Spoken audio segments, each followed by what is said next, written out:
విన్నారు కదా ఆయన చెప్తున్నాడు 15,000 15,000 15,000 15,000 15,000 మామూలుగా హోల్సేల్ మార్కెట్లో పిలుస్తూ ఉంటారు. ఏంటయ్యా అంటే 15,000 15,000 15,000 15,000 యాపీయే కదా అన్నాడు. ఎవరు యాపీ?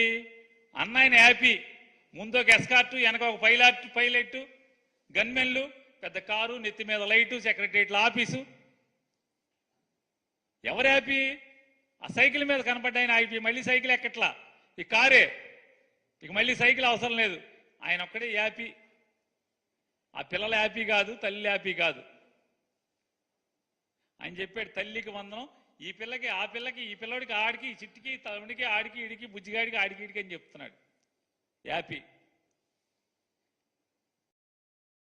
ఆయన తనొక్కడే హ్యాపీగా ఉంటే, లేకపోతే చంద్రబాబు నాయుడు వాళ్ళ కూటమంతా హ్యాపీగా ఉంటే కాదు.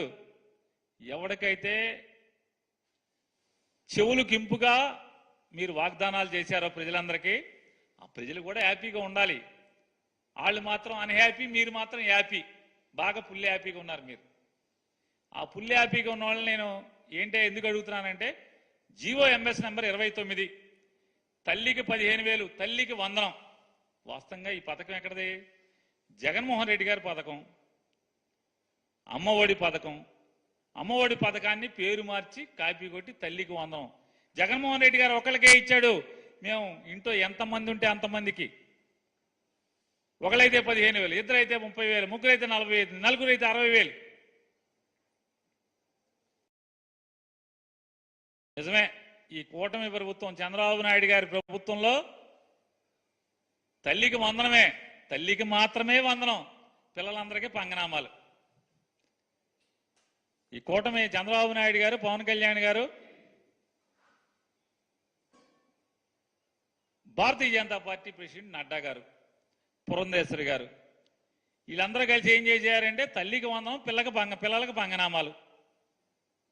అంటే జనాల్ని మోసం చేయటంలో, అదే సినిమాలో చెప్తాడు ఆయన ఎవరో, అది కూటమి డైలాగే, 6 అడుగులు బుల్లెట్ అని.